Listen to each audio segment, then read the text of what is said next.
Welcome to our backyard. This is the Backyard Philosophy Podcast. We are two friends having a discussion after everyone else has passed out or gone to bed. Grab a drink and listen as we discuss everything from automation, space exploration, and why the meaning of life is 42.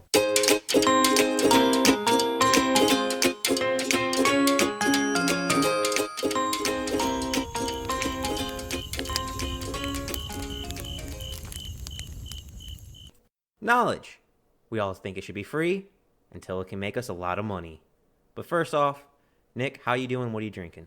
Doing great. Drinking some Shiner Bock, a little Texas beer in the spirit of giving. I'm giving that Texas reference to you for free. Aw, thank you. I'm joining you with some bourbon, some Buffalo Trace. And Nick, how about you tell us about what we'll be talking about today? We're going to talk about why scientific articles cost money. Which is bullshit, if I might add. Just, sorry, throwing that out there. Yeah, we're going to get our prejudices out of the way. We don't think they should. And there's a lot of people who think that same way. We're not talking about the research, right? The research, someone has to pay for that. That costs time, money, resources. A lot of the times, the government pays for it, gives them grants. There's private companies that do it too. And I would argue if you're a private company, that's something people should be willing to pay for. But if the government finances a research project and then that researcher gets it published in a journal, that journal needs their cut, and then they charge subscriptions, or you can charge just by the paper. Certain subscriptions can range from $1,000 to $5,000 per subscription per journal. Which are both very expensive. And then these companies, they do this thing called bundling. You can get this one journal you really want, like this high profile famous one, but you also have to pay for all of these other journals. And they say, look, you get all these at a great price. It's like, okay, but I really only want that one. But each of those journals also probably cost another $3 to $5 grand a year per institution. So suddenly trying to get one journal that maybe you'd need it for that field. And now you have to buy these other 8 journals. So that's where all my tuition money went. Yeah, so these companies that do the publishing, they're left over from a time before the internet. There was a time when you couldn't just publish something online, right? And then you needed publishers. They got the material, they did all the editing, the proofreading, and then they put it out in actual written journals because you couldn't email it or download a PDF. That's where they came from, because they are publishers. They did publish stuff. So Nick, you're telling me we're using an old system in the 21st century? Surprise, surprise. Exactly. And we don't know exactly how much, but they think that these publishers get 20 to 30% of the cost of the paper. These aren't the people who did the research. These aren't the institutions who paid for it. They're just getting money because it's on their journal or whatever. And we run into this all the time reading different articles. These articles can range from, 15 to 50 bucks, probably even more, to buy an article, scientific article. But here's the thing about that. You don't really know what's in it until you buy it. 50 bucks for some researcher maybe isn't a lot in their $50,000 project, but for us two random people who just kind of want to learn, I'm not going to pay $50 every time I read a scientific paper. I'm sorry. And yes, I can get it from my library. I have to make a thing. I have a library card, but I still have to go to the library, sign up through their web, and they're still charging my library way more money than it actually should cost to read these. So in a sense, we are all paying for all of this. We need taxpayer money to keep libraries open. And from a personal standpoint, it seems ridiculous that, one, scientists, please get better at writing abstracts. Your abstracts aren't great explaining what your paper's about. I'm sorry, they're too short or they're too generic. Two, knowledge should be free. You should be able to read scientific paper and learn and have it be free. It just makes no sense to me to pay 50 bucks for an article that you may or may not need or be even useful. When you buy a book, they have a good description, or you can flip through the book some random pages. You can't do that with a scientific article. Like you said, knowledge should be free. Publishers are essentially the gatekeepers to knowledge. They are controlling what we see and what gets printed. And people say, well, what about the cost of, vetting the accuracy of the research? That's typically done by volunteer peer reviewers. Even some of the admin costs, the journals, are done by volunteers. From what I can tell, Nick, publishers are literally just the middleman. They're just making money off someone else's work. They are. That's exactly what they're doing.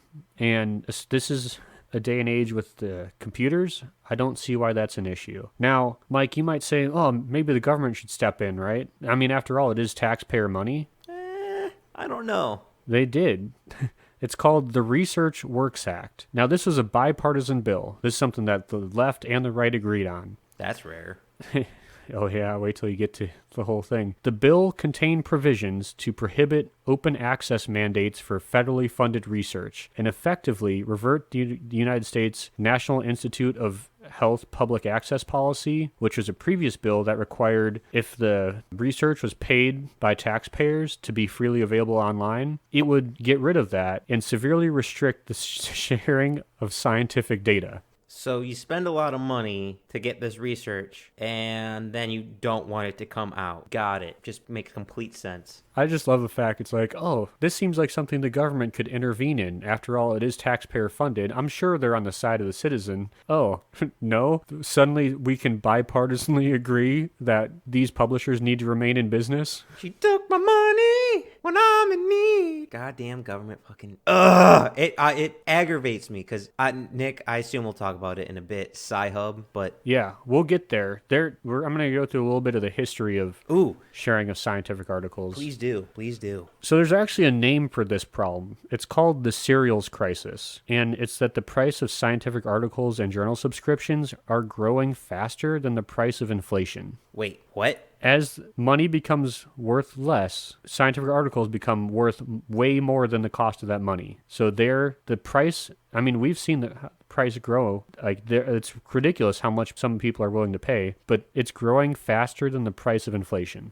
That hurts my brain right there. Because people are paying for it. So one of the problems is that there's an inelasticity, okay? Different research is worth more to different people. Sometimes people will pay hundreds of dollars for a paper. Other times they won't pay anything. So it's really hard to determine an average worth, right? Because each paper is different and it may or may not be worth it to random people. That's true. You got your audience and how fast you can implement it and how much it can change your field. I guess there's value to how much it can do. And similar to print media, as time goes on, there are less and less publisher companies. So those publisher companies can charge more and more because they're only in competition with a few other publishers. Monopolies. And now some people might say, well, all these people are in academia, right? They want this knowledge to be disseminated. I would hope so. And this is where, I don't know if you ever heard of Academic Spring. I have not. What is that? It was a movement that started in a math department that a guy named Tom Gowrie started. He pushed for open access journals and saying, if we want to get our knowledge out there, the better we can communicate with more people is if it's free. This is in 2012, 2013. This is a time where we had internet, PDFs were becoming more and more common. Why do we need publishers? Part of the problem is, some people see that way. Other people, they would rather have their paper in a higher class paper, right? Not an open access one that just anyone can publish in. No, this is it has to be like Nature or one of these other big journals that have been around for a long time. It's all about prestige, Mike. It's not about helping people. It's about getting your paper and your name, your 15 minutes of scientific fame in one of these big papers. That seems to me what it comes down to is that you bring prestige to your university and your name by getting your work published in a higher quality paper. I agree with that, but I also want to play devil's advocate here because I can see this from the other side. If it's kind of hard to vet information, so if it's from a reputable source where it's being published, I imagine you want it to be published there. But from what I'm hearing is that doesn't fucking matter. It just matters where you get it published. But hopefully there are a few scientists that just want to do it because it will reach a larger audience.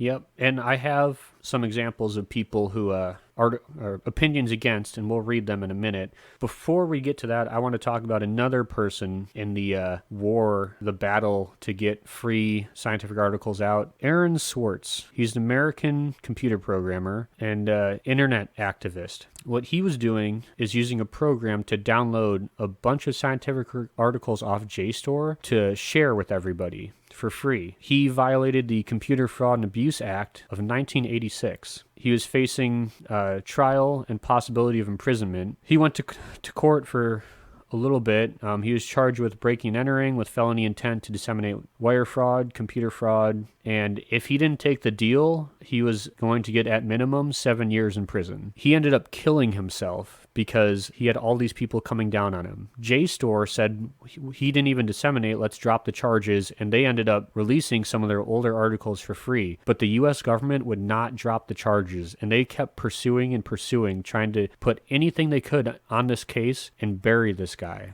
Nick, I didn't hear any quotations around kill himself because it seems like there could be a possible foul play in there. Don't know the whole story, but it could be like a laser situation. Okay, so I'm not saying I stumbled on a conspiracy, but the main guy who was leading the charge against this guy, I forget his name exactly, he was responsible for persecuting the guy who War Games was based off of, who hacked into like the U.S. nuclear stuff, who also killed himself before the trial. That, once, with all that pressure, I can understand, but two, I don't really believe in coincidences, so that's, that's He did also work for the CIA. that sounds a little fishy there, Nick. The persecutor, not the guy who killed himself. It does sound a little fishy. But, I mean, I'd like to believe it, but, like, is free knowledge really worth killing over? People kill over like $50, so I can imagine a multi-million-dollar industry such as scientific publishing would be worth removing a mole on the beautiful face of middlemanning. Yeah, so I wanted to read this guy's quote, Rob Weir, who talks about this.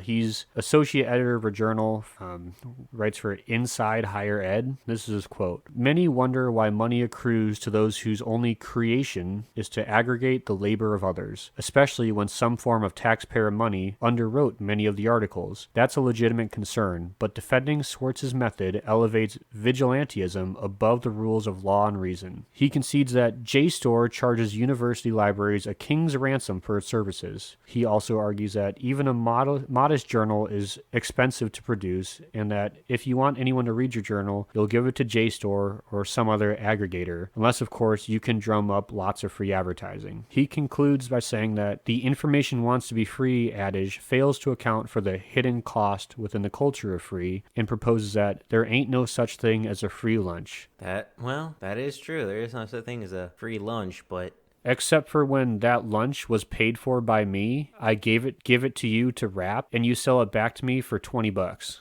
yeah, that's definitely being screwed over there, Nick. Like I said, a lot of these journals are taxpayer money.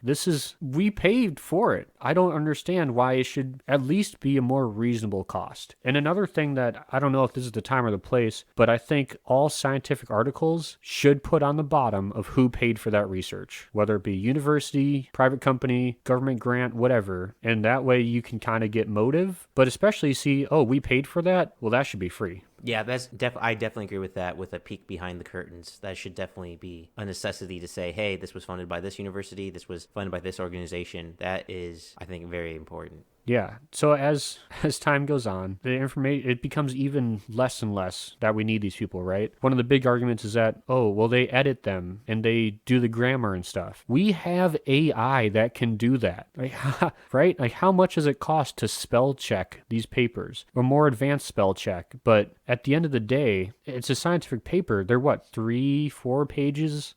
I think it depends on the topic. Most of the ones I read are about 15 to 20-ish. Okay, that's not a whole book, right? No, it's definitely, and it's what, double, if not triple the price of a normal book? Yeah. So which the price of books is kind of out of hand, $30 for like a hardcover, but that's usually like a, 100 to 300 page book? Yes, that's fair. So a lot more information in a bibliography that's 300 pages than scientific article that's 15. Seems like the cost per each is a little offhand, because I imagine, I don't know of any evidence to back this up, but most scientific articles aren't physically published, they're just published online. I'm not quite sure why the costs keep going up when, you need more server space? It doesn't cost that much compared to physically publishing it, so I'm confused why the up cost keeps growing. And this is the thing. It's really hard to figure out how much it costs to publish. Now, if you publish in an open access journal, it's essentially free. So that's not true. It's anywhere between $50 to like $100 to publish. But in the cost of research, that's nothing. And some people say it's anywhere from $1,500 to $3,000 to get it published in a journal. And I think you have to pay to get it published in a journal for certain journals. You have to pay them to read it. And if it's accepted, you get that back. Everything seems kind of different, but you can't get any information anywhere about how much it actually costs to do the publishing. Like, what is the cost that these publishers incur? Nick, I think we discovered another conspiracy theory. Yeah, I wanted to read another thing, just kind of get some arguments from the other side. This is from Igor Markov. He went to Michigan and Stanford. Said, finally, for those people who can eyeball the price of a journal and claim that it's too high, you cannot be serious. Perhaps you should first serve as an editor-in-chief of a serious journal, figure out how budgets work, and then make your claims, or start a new journal and see if you can make it successful. I disagree with that statement. Said, a good argument is that without scientific journals, we would not have good science, and anyone could publish anything, but I think we should leave it up for people to decide. He says anyone could publish anything. I said, I think we should leave it up for people to decide what is good or bad science. As we know recently, Mike, I forget exactly what that study is called, that guy put 20 articles towards psychology and that got published in journals, or 7 of them got published talking about like how the fake scientific journal. Yeah, the fake scientific journals about how like masculinity and or toxic masculinity at dog parks and stuff like that. So most of those, yeah, there's definitely an agenda. Yeah, most of those journals made it through this wall of science that we are that's the reason we're supposed to be grateful for these people to protect us from those bad papers. These were self-professed bad papers and got through. And to argue the point of Igor, or Igor, whatever his name is, there's a difference between editing and peer review. Those are two very different things. Not anyone can edit, but a large more majority can edit than peer review a scientific paper. Yeah. Another one, Jeff Chua, I think he has some very warped concepts of how the scientific world works. Science isn't some sort of super powerful magic that pops out of the brains of scientists and rains upon our head, giving us technological advancements and fancy gadgets. The world of science, just like every other world, is driven by government subsidies and economics. Everyone backing these scientific journals needs to be paid. Scientists aren't working for free. Everyone need to eat. Again, we paid for that science to be done, okay? Imagine you pay your movers, but then you can't see where they put everything unless you pay them more money.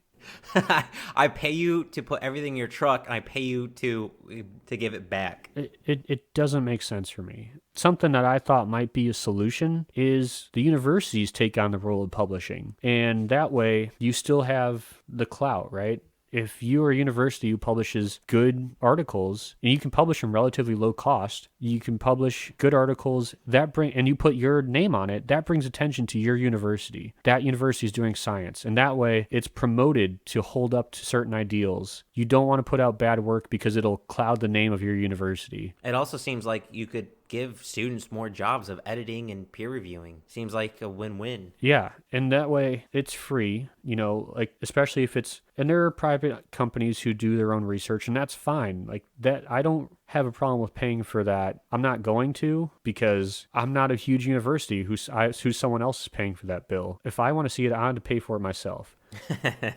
First, we need to get taxpayer-funded research out to everybody. It's ridiculous that it's not. And at the bottom line, it's already pretty fucked up, the whole system, right? Agreed. Schools can't fuck it up worse, can they? What, Nick? You're telling me a broken system that's run by the government is even more broken than it should be? No. So, I don't know. I would like to hear some good arguments for why we should pay for scientific articles, especially if they're taxpayer funded.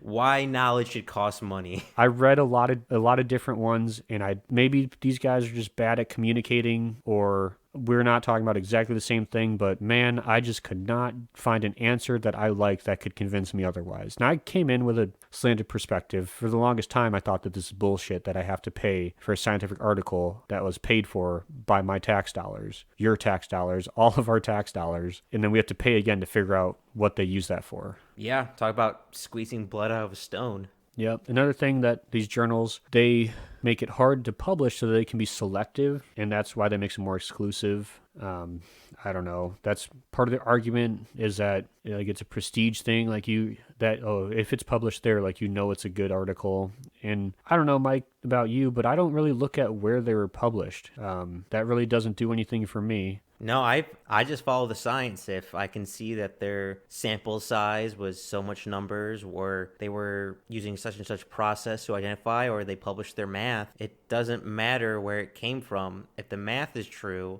if the sample size is large, if, they're actually using a scientific process to do their research, it doesn't matter where it comes from. Facts are facts. One of the only good arguments to have journals, not the cost of them, was that this guy's like, I'd go read this journal and then I'd find other articles that I was also interested in that I would never have looked for. And that's true. It doesn't explain the cost. But there's OSU is working on making like essentially a Spotify for scientific articles. Like, oh, you're interested in this? Why don't you try this article? So it turns out just using the modern science we use every day with Spotify, YouTube, social media. So basic algorithms. You can do the same exact thing as journals. So I don't know. Weird how you can search by keywords and it can relate to other keywords. It seems like that's so hard to do. So that's pretty much all I had. I guess we should mention Sci-Hub, which I absolutely love. It might seem like I might be a bit of a pirate for supporting her and her cause, but for those who don't know, Sci-Hub is a free website that runs off donations that you can type in the DOI, which is, for people who don't know, usually the scientific research number associated to that article, and it can show you for free. I'm pretty sure there's been lawsuits against her and stuff like that, but Sci-Hub makes sense to me. Knowledge should be free, and I really like Sci-Hub. Their slogan is to remove all barriers in the ways of science. How can you not get behind that? No, I can't imagine people who are, but I also don't have the mindset that people need to pay for scientific articles. So I don't know. It seems like it shouldn't be such a decisive issue, right? To distribute knowledge to everybody. Yeah, especially when you're already have paid for it. Yeah, well, I don't know what else we can say. That's a depressing topic that knowledge costs money, but hopefully changes on the way as more websites and stuff come up, and hopefully more people speak out and try to make knowledge free. Yeah, and more teachers and researchers need to kind of do what Tom Gowrie did of making your research free and only publishing in open access, places that people can get to it, because you value spreading your knowledge more than getting more money for whatever research paper it's in back to your university. You get kind of more prestige with these nicer research papers or research journals, but at the end of the day, it should be about helping people. So it's up to researchers, people in that field and universities to publish in open access forums or lower the barrier to people to get that knowledge. Maybe it is through your library, but making it free for U.S. citizens, or I think it should be free for everyone. Especially it's on the internet. Okay, if you want it, you can get it. So I don't think that's a huge issue.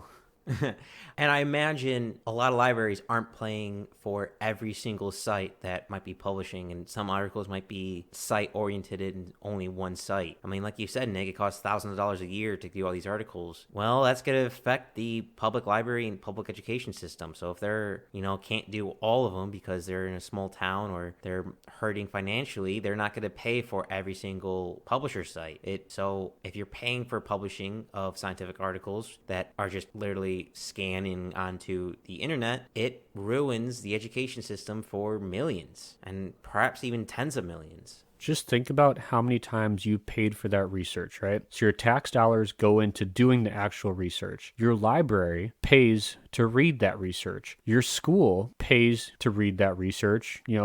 I've read scientific papers at my high school, and then your university, which gets government money, also pays to read those papers. I guess money makes the world go round, Nick. This just seems like money changing hands from us multiple times for the same product to one or two people. Again, Nick, seems like you stumbled into a conspiracy theory. Well, when I commit suicide, I think this is the one that it'll be from. Also, I'm sure we're flagged. Oh. I'm sure we're getting flagged on this 100%. Definitely ruffling some feathers. Well, Nick, I must say thank you for informing me about the in-depths of the tentacles that wrap around our scientific and knowledge community, and hopefully all our listeners learned something too.